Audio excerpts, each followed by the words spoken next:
আসসালামু আলাইকুম। Welcome to learn with Ferdousi. আজকে আমরা এডগার অ্যালান পো রচিত কালো বিড়াল গল্পটি শুনব। কালো বিড়াল। সবচেয়ে অসাধারণ অথচ ঘরোয়া যে ইতিবৃত্তটি লিখতে যাচ্ছি, সে ইতিবৃত্তে আপনাদের বিশ্বাস জন্মানোর যেমন চেষ্টা করব না, ঠিক তেমনি আমার এই আখ্যায়িকার সত্যাসত্য আপনাদের যে বিশ্বাস হবে তাও আশা করি না। যে ব্যাপারে আমার নিজেরই জ্ঞান বুদ্ধি কোনো সদুত্তর খুঁজে পায় না, তাতে আপনাদের বিশ্বাসটুকু আশা করাও পাগলামের নামান্তর। তবু বলবো, আমি পাগল তো নই, এমনকি স্বপ্নের ঘোরে যে আছি তাও নয়। তবে আজ আছি, কাল নেই। তাই ইচ্ছে করে আমার অন্তরের যা কিছু উজাড় করে দিয়ে যায়। তাই সংক্ষেপে এবং সাধারণ কথায় নেহাত ঘরোয়া কয়েকটি ঘটনা বর্ণনা করব।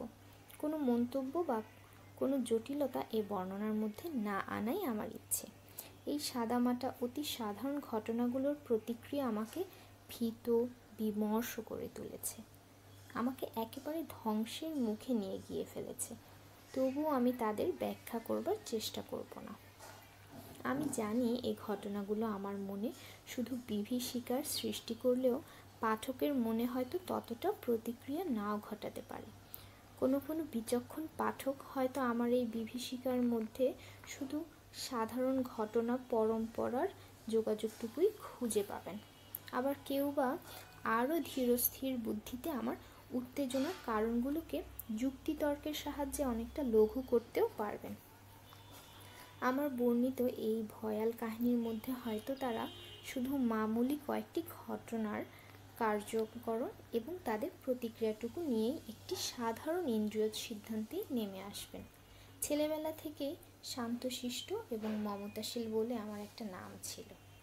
আমার এই বিশেষ সংবেদনশীল মনের জন্য সঙ্গীদের কাছে প্রায় আমাকে বিদ্রূপের পাত্র হতে হতো। বিশেষ করে জন্তু জানোয়ারের প্রতি আমার একটা মমত্ববোধ ছিল। ঠিক এই জন্যেই বোধ করি বাবা মা আমাকে নানা রকম গৃহপালিত পশু পুষতে বেশ উৎসাহ দিতেন। তাদের নিয়েই আমার সময় কাটত। তাদের খাওয়ানো সেবা যত্নের মধ্যে দিয়ে যে তৃপ্তি পেতাম, আর কোনো কাজে তা পেতাম না। বয়োবৃদ্ধির সঙ্গে সঙ্গে আমার চরিত্রে এই অসাধারণত্ব ক্রমে বেড়েই উঠতে লাগলো, এবং শেষে এই অসাধারণত্বের মধ্যেই আমি যেন বিচিত্র এক আনন্দের উৎস খুঁজে পেলাম। আমার এই আনন্দ যে ঠিক কী ধরনের তা ব্যাখ্যা করবার দরকার নেই। শুধু এটুকু বললেই হবে, কোনো লোক তার প্রিয় এবং বিশ্বস্ত কুকুরের জন্যে যে ধরনের মমতা বোধ করেন এবং সেই মমতা বোধ থেকে যে ধরনের তৃপ্তি লাভ করেন, আমার এই তৃপ্তিও অনেকটা তেমনই। জন্তু জানোয়ারের নিঃস্বার্থ ও প্রাণঢালা ভালোবাসার মধ্যে এমন একটা কিছু পরশ পাওয়া যায় যা সোজাসুজি অন্তরকে স্পর্শ করে। মানুষের বন্ধুত্ব ও বিশ্বস্ততা যেন এর কাছে ম্লান হয়ে যায়। অল্প বয়সেই বিয়ে করেছিলাম এবং ঠিক আমার নিজের মতোই আমার স্ত্রীর মধ্যেও এই বিশেষ গুণটির লক্ষণ দেখে বেশ খুশি হয়েছিলাম।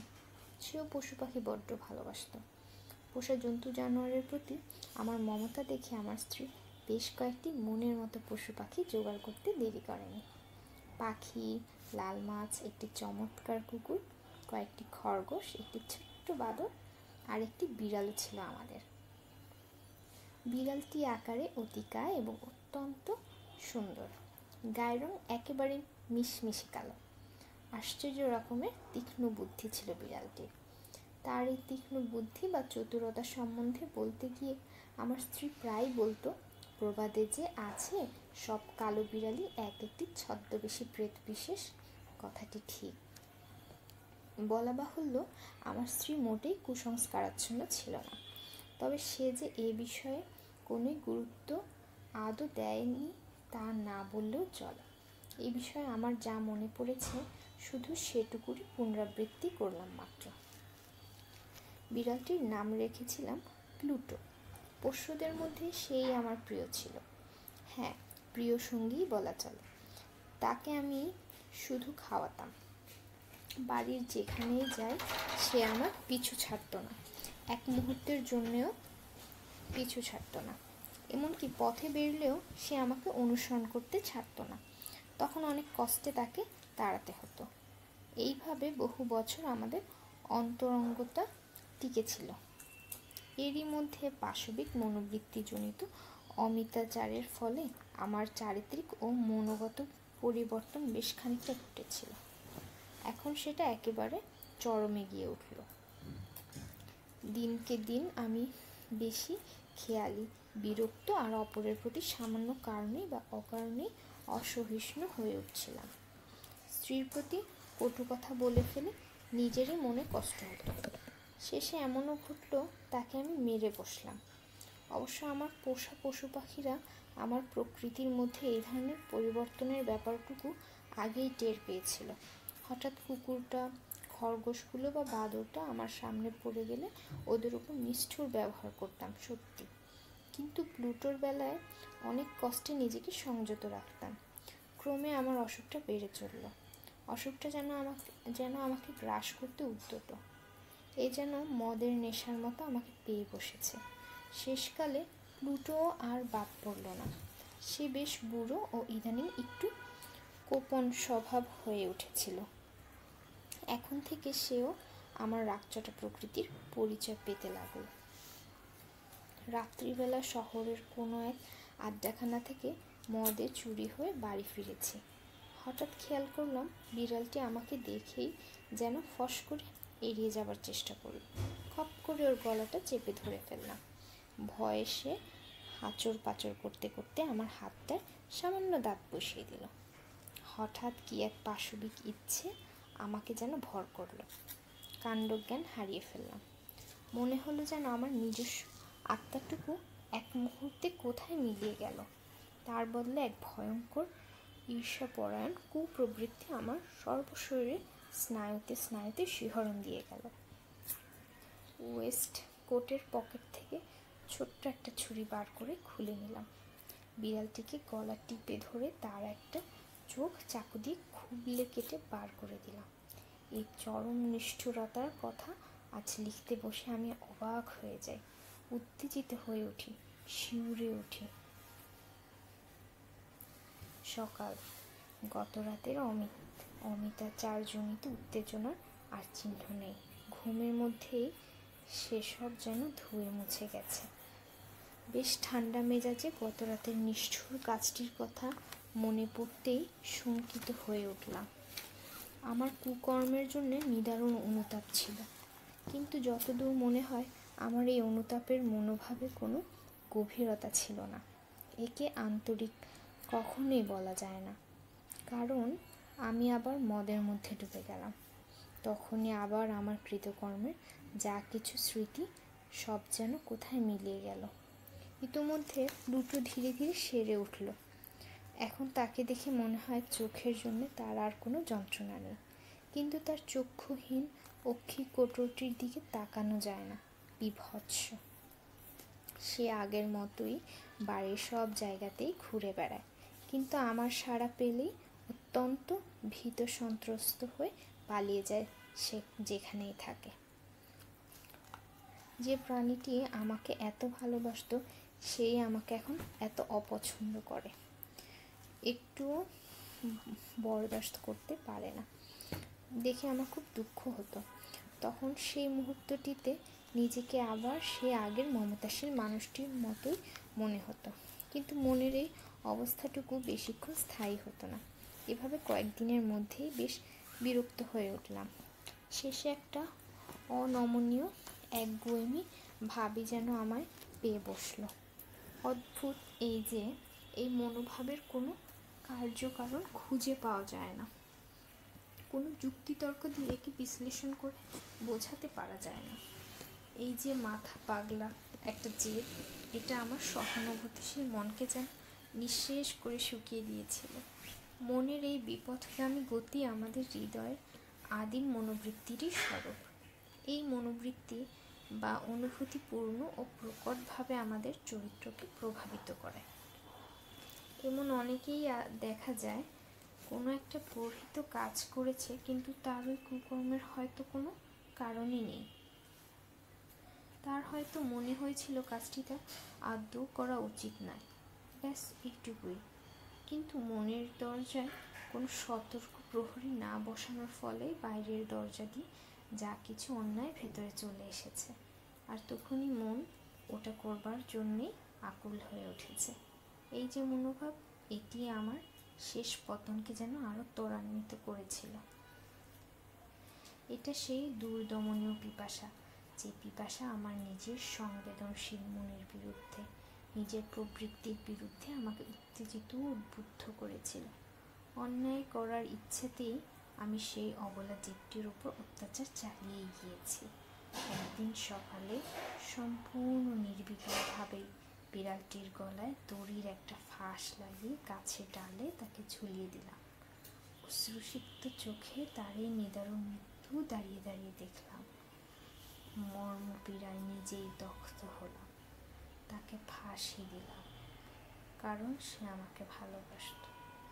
তাকে নিষ্ঠুরভাবে হত্যা করলাম, কারণ আমি জানতাম আমার দুষ্কর্মের কোনো যুক্তি নেই। তাকে ফাঁসি দিলাম, কারণ আমি বুঝেছিলাম আমার এই কাজটা আসলে একটা মহাপাপ হচ্ছে, যে মহাপাপ আমার মৃত্যুঞ্জয় আত্মাকে হয়তো বিপন্ন করবে এবং পরম দয়ালু আর চরম ক্ষমতার অধিকারী ঈশ্বরের কাছ থেকে আমাকে অনেক দূরে নিয়ে চলে যাবে। যেদিন প্লুটোকে এভাবে গাছে ঝুলিয়ে মারলাম, সেই রাতে একটা ঘটনা ঘটল। আগুনের হলকায় হঠাৎ ঘুম ভেঙে গেল। ঘরের পর্দাগুলোয় তখন আগুন ধরেছে।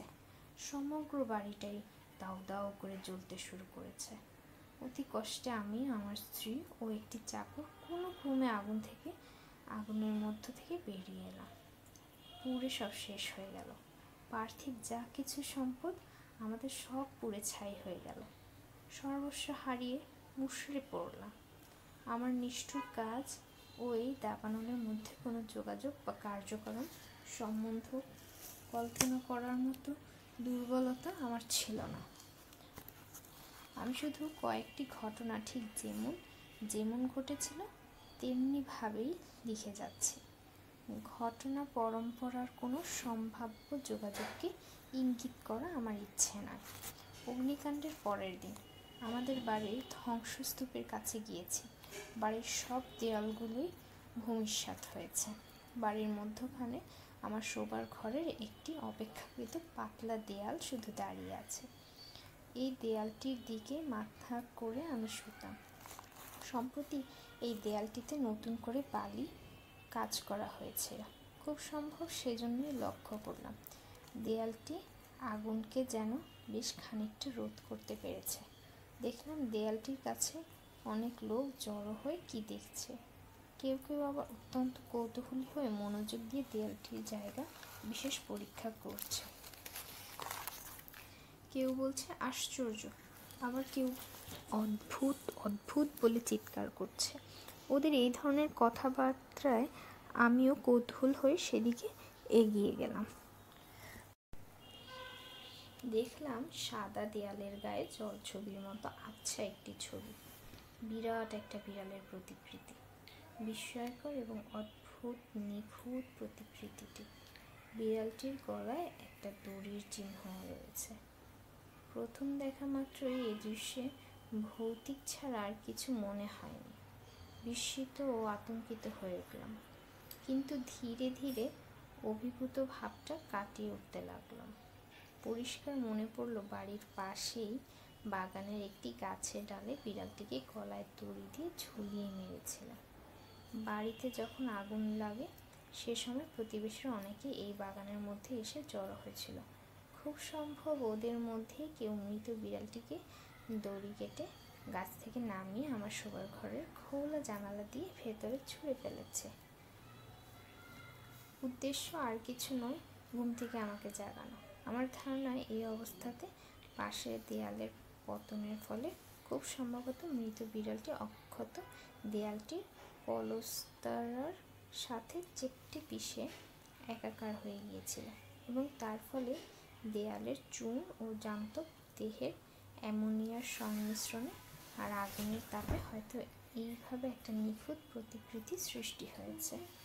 এভাবে আমার যুক্তিতর্ক অনুযায়ী ব্যাপারটির একটা সূক্ষ্ম ব্যাখ্যা খাড়া করলেও আমার বিবেকের কাছে এই ব্যাপারটা খুব গ্রহণযোগ্য বলে মনে হয়নি। দৃশ্যটা বেশ গভীরভাবে আমার মনকে আলোড়িত করেছিল। মাসাধিক কাল ধরে এই বিড়াল বিভীষিকাকে মন থেকে দূর করতে পারেনি, এবং ব্যাপারটা নিয়ে আমার মনে অদ্ভুত এক ধরনের সঞ্চার হয়েছিল। কিন্তু এই অনুভূতি যে আমার কৃতকর্মের মনোপীড়াজনিত তা নয়। শেষ পর্যন্ত এতদূর মনটা খারাপ হয়ে গেল যে বিড়ালটির অভাব আমি নতুন করে আবার অনুভব করতে লাগলাম। সব বদ আড্ডায় আমি ঘুরে বেড়াই, সবখানেই ঠিক প্লুটোর মতোই আরেকটি বিড়ালের সন্ধান করে ফিরতে লাগলাম। আমার এমন একটা বিড়াল চাই যে প্লুটোর মতোই হবে, তারই পরিত্যক্ত স্থান জুড়ে বসবে আমাদের মাঝে। এক রাত্রির ঘটনা। প্রায় বেহুশ হয়ে একটি নোংরা আড্ডায় বসেছিলাম। আসবাবপত্র বলতে ঘরে শুধু মদের বড় কটা পিপেই ছিল। হঠাৎ একটা পিপের ওপর কালো কি একটাকে বসে থাকতে দেখলাম। এক দৃষ্টে পিপেটার দিকে তাকিয়ে আছি। হঠাৎ লক্ষ্যবস্তুটিকে স্পষ্ট দেখতে পেয়ে বিস্মিত হলাম। কাছে গিয়ে ওকে স্পর্শ করলাম। বিরাট একটি কালো বিড়াল, ঠিক প্লুটোর মতোই, কিন্তু একটি ব্যতিক্রম ছিল ওর শরীরে। ক্ষীণ অথচ বিস্তৃত একটি সূক্ষ্ম সাদা দাগ বিড়ালটি প্রায় গলা জড়িয়ে বুক পর্যন্ত বেষ্টন করে আছে। বিড়ালটিকে ছুঁতেই সে চট করে উঠে দাঁড়িয়ে ঘ্যার ঘ্যার করে শব্দ করতে করতে আমার হাতে মাথা ঘষতে লাগলো। মনে হলো আমাকে দেখে সে যেন খুশি হয়ে উঠেছে। এতদিনে যেন হারানো মানিক খুঁজে পেলাম। বাড়িওয়ালাকে ধরলাম। বিড়ালটি আমার কাছে বিক্রি করতে হবে। সে তো অবাক, বিড়ালটি তো তার নয়, এমনকি কার বা কোথা থেকে এসেছে তাও সে জানে না। এর আগে ওটাকে সে দেখেও নেই। বিড়ালটির মাথায় পিঠে অনেকক্ষণ ধরে হাত বুলিয়ে আদর করলাম। বাড়ি যাবার সময় দেখি সে আমার সঙ্গ নিয়েছে। আমি তাকে বাধা দিলাম না। যেতে যেতে মাঝে মাঝে থেমে দাঁড়িয়ে ওর পিঠে হাত বুলিয়ে দিতে লাগলাম। বাড়ি পৌঁছেই দেখা গেল বিড়ালটা চটপট পোষ মেনে গেছে। কিছুক্ষণের মধ্যেই সে আমার স্ত্রীর অত্যন্ত ন্যাওটা হয়ে পড়ল। আমার পক্ষে কিন্তু কয়েকদিনের মধ্যেই বিড়ালটিকে বরদাস্ত করা শক্ত হয়ে উঠল। আগে যা অনুমান করা গিয়েছিল এটাকে ঠিক তার বিপরীত মনোভাব বলা যায়, কিন্তু বুঝতে পারলাম না কেন এমন হলো। দেখা গেল বিড়ালটি সব সময়ই আমার কাছে কাছে ঘুরে বেড়াতো। এতে করে আমার বিরক্তি লাগতে শুরু করলো। শেষে এই বিরক্তি ধীরে ধীরে নিদারুণ ঘৃণায় পরিণত হলো। ওকে এড়িয়ে যাবার চেষ্টা করতাম আমি। আমার আগের নিষ্ঠুরতার কথা মনে পড়ায় বেশ লজ্জিত বোধ করতাম নিজেকে। বিড়ালটির ওপর কোনো অত্যাচার করা থেকে নিজেকে সংযত রাখতাম। বেশ কিছুদিন ওকে কোনো মারধর করিনি, কিন্তু ক্রমশ তাকে দেখলেই অকথ্য ঘৃণার ভাব মনের মধ্যে পাক খেয়ে উঠতে শুরু করলো। তার উপস্থিতিকেই বিরক্তিকর মনে হতে লাগলো। তার চেহারাকে সংক্রামক নিঃশ্বাস প্রশ্বাসের মতোই মারাত্মক মনে হতো। অতি সাবধানে তাকে এড়িয়ে যেতাম। বিড়ালটাকে বাড়িতে আনার পরদিন আশ্চর্য হয়ে লক্ষ্য করলাম ঠিক প্লুটোর মতোই তারও একটি চোখ কানা। কি জানি কেন এর ফলে তার উপরে আমার ঘৃণাটুকু আরও বেড়ে গিয়েছিল। কিন্তু বিড়ালটিকে কানা বললেই অথবা সব দিক থেকে প্লুটোর মতো দেখতে বলেই বোধহয় আমার স্ত্রী তাকে আরও বেশি গভীরভাবে আদর যত্ন করতে লাগলো। অবলা জন্তু জানোয়ারদের প্রতি আমার স্ত্রীর এই ধরনের মমতাবোধ আগে থেকেই ছিল। আমারও আগে এই বিশেষ গুণটি ছিল, আর এই প্রবৃত্তির জন্য অনেক সময়ে সহজ ও অনাবিল আনন্দ বলতে যা বোঝায় তার পূর্ণ আস্বাদও পেয়েছি। কিন্তু এখন সে অনুভূতি আমার মধ্যে আর নেই। দেখা গেল বিড়ালটিকে আমি যতই বরদাস্ত করতে পারছি না, সেও ঠিক সেই অনুপাতে যেন আমাকে পেয়ে বসছে।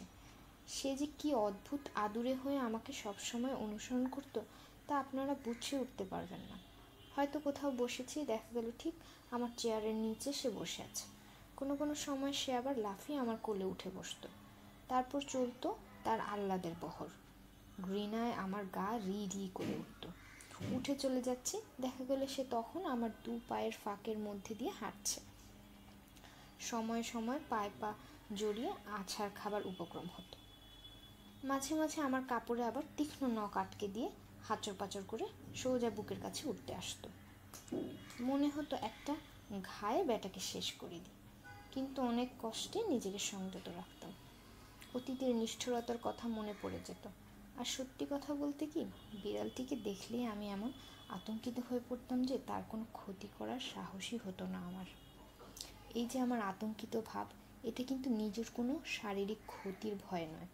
তবু ঠিক কেন যে এমনটি হতো তা আমি বোঝাতে পারবো না। বলতে লজ্জা হয়।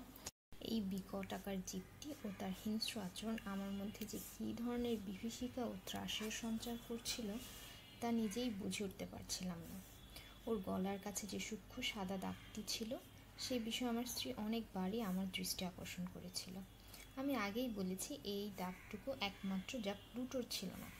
অন্য কোনো বিষয়েই এই রহস্যময় জীবটির সাথে প্লুটোর বিন্দুমাত্র পার্থক্য ছিল না। প্লুটোকে আমি নিজের হাতে মেরে ফেলেছি। পাঠকের হয়তো মনে হচ্ছে এই সাদা দাগটি বড় হলে অত্যন্ত আবছা মনে হবার কথা, কিন্তু পাঠক হয়তো আমাকে পাগল ঠাওরাবেন যদি বলি ওই আবছা দাগটুকু ধীরে ধীরে অত্যন্ত প্রকট ও স্পষ্ট হয়ে ফুটে উঠেছিল। বলতে গিয়ে শিউরে উঠি, ঘৃণায় ভয়ে স্তম্ভিত হয়ে যাই। অদ্ভুত অদ্ভুত ওই দাগটা, গলার চারদিকে স্পষ্ট হয়ে জেগে ওঠা।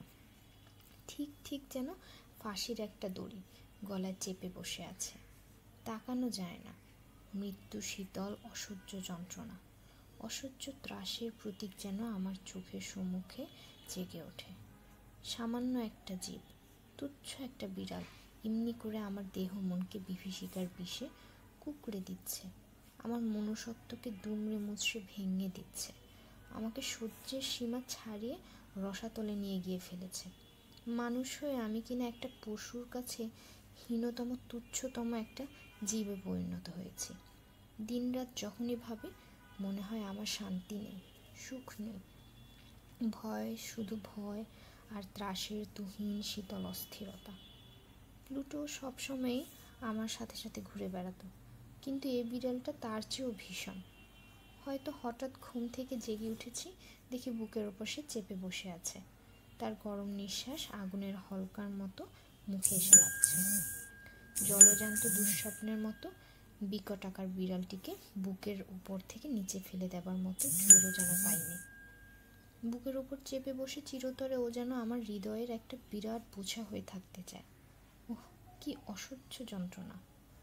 আমার মধ্যে সুপ্রবৃত্তির যে ক্ষীণ অস্তিত্বটুকু আজও অবশিষ্ট ছিল, এই অসহ্য যন্ত্রণার আগুনে তা যেন নিঃশেষে পুড়ে ছাই হয়ে গেল।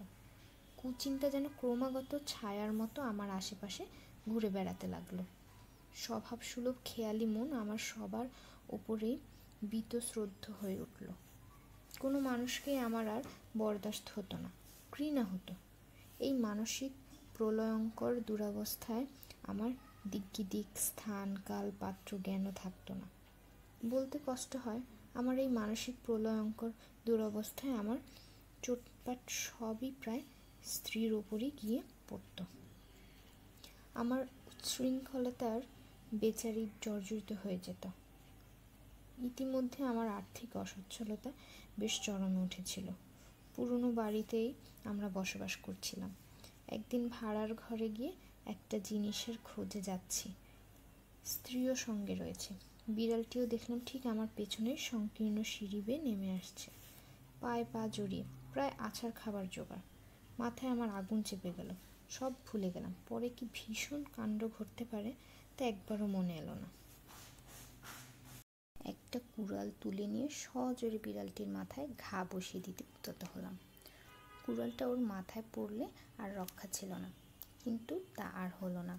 আমার স্ত্রী খপ করে আমার হাতটা ধরে ফেলল। বাধা পেয়ে রাগে উত্তেজনায় অন্ধ হয়ে গেলাম। কাণ্ড জ্ঞান ছিল না। দানবের মতো ক্ষিপ্ত হয়ে উঠলাম। কুড়াল শুদ্ধ হাতটা ছাড়িয়ে নিয়ে স্ত্রীর মাথার ঠিক মধ্যখানে দিলাম এক কোপ বসিয়ে। একটা টু শব্দ পর্যন্ত না করে সে পড়ে গেল মাটিতে। জঘন্য হত্যাকাণ্ড ঘটে গেল। এখন আর কোনোই উপায় নেই, যে করেই হোক লাশটা লুকিয়ে ফেলতে হবে, তবেই রক্ষা। ভালো করেই জানতাম বাইরে নিয়ে গিয়ে গুম করে ফেলবার চেষ্টা করা পাগলামি ছাড়া আর কিছুই নয়। রাতেই হোক আর দিনেই হোক প্রতিবেশীরা নিশ্চয়ই দেখে ফেলবে। মাথায় অনেক রকমের মতলবই আসতে লাগলো। একবার মনে হলো লাশটাকে টুকরো টুকরো করে কেটে আগুনে ফেলে দিয়ে নিশ্চিহ্ন করে ফেলি।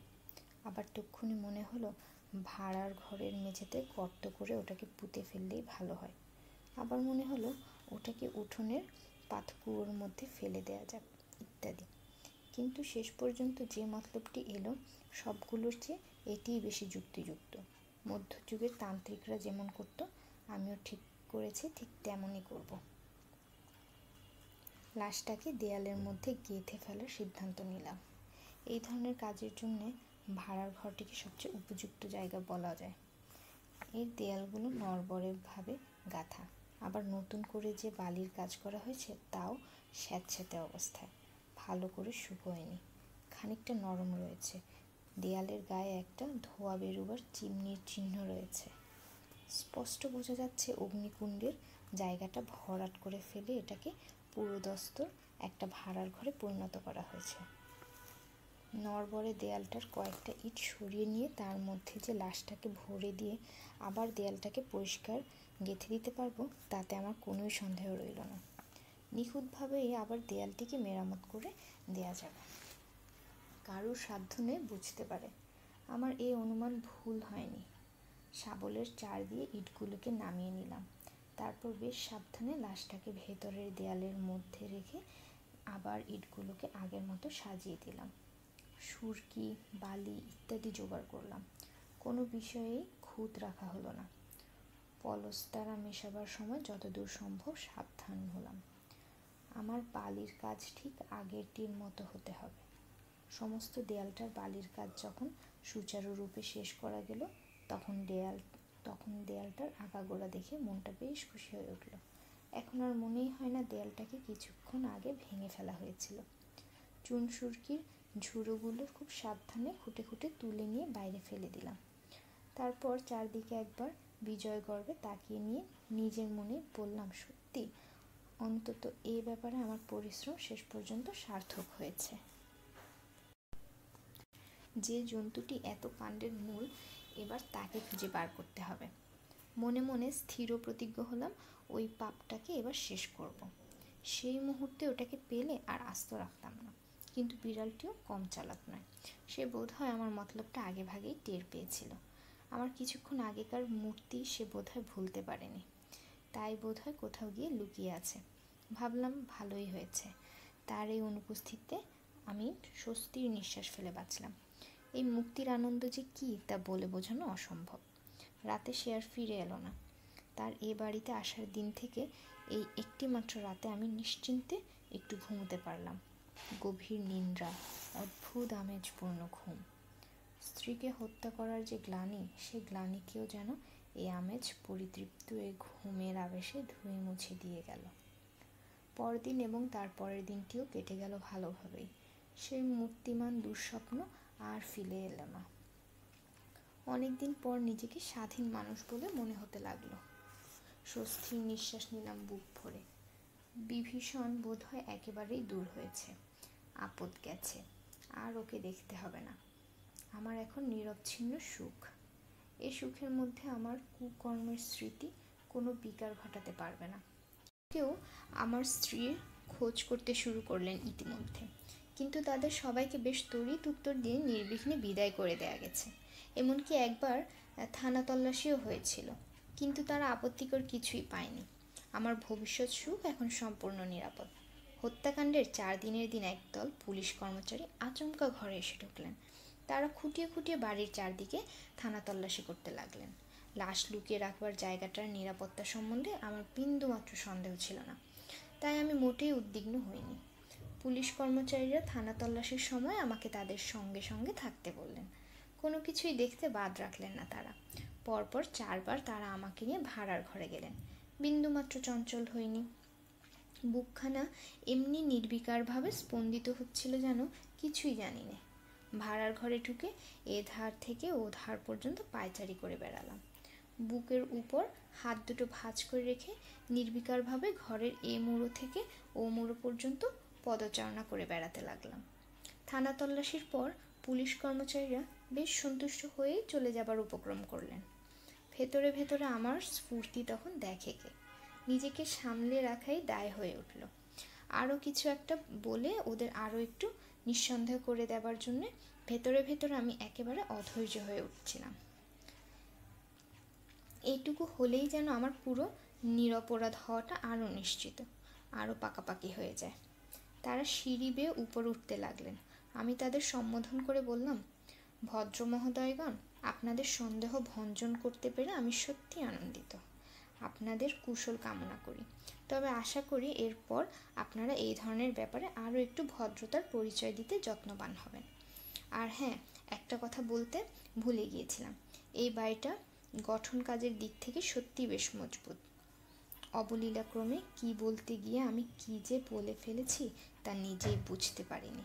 হ্যাঁ, সত্যি বাড়িটা অত্যন্ত মজবুত। বিশেষ করে এই যে দেয়ালগুলো দেখছেন, বাস্তবিকই নিখুঁত গাঁথুনি এদের। কই মশাইরা চলে যাচ্ছেন নাকি? অদ্ভুত এক বাহাদুরির ভাব যেন আমায় পেয়ে বসলো।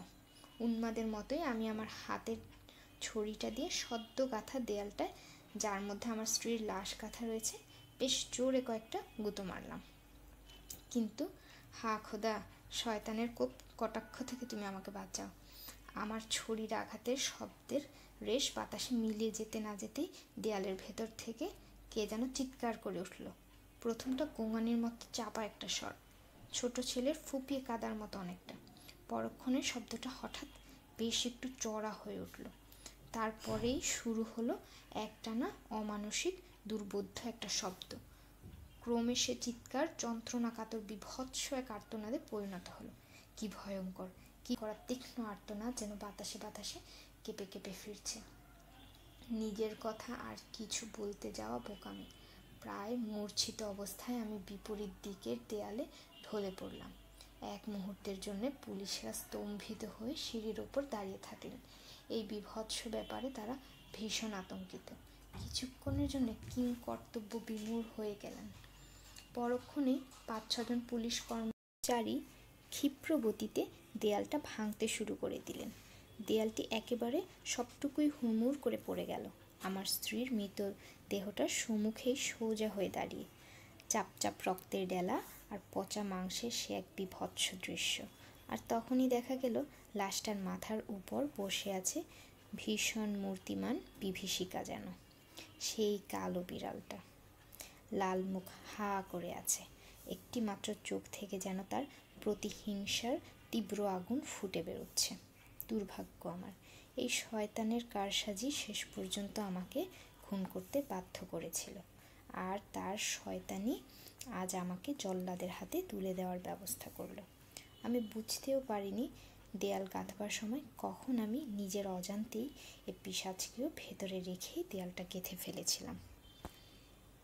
Thanks for watching my video.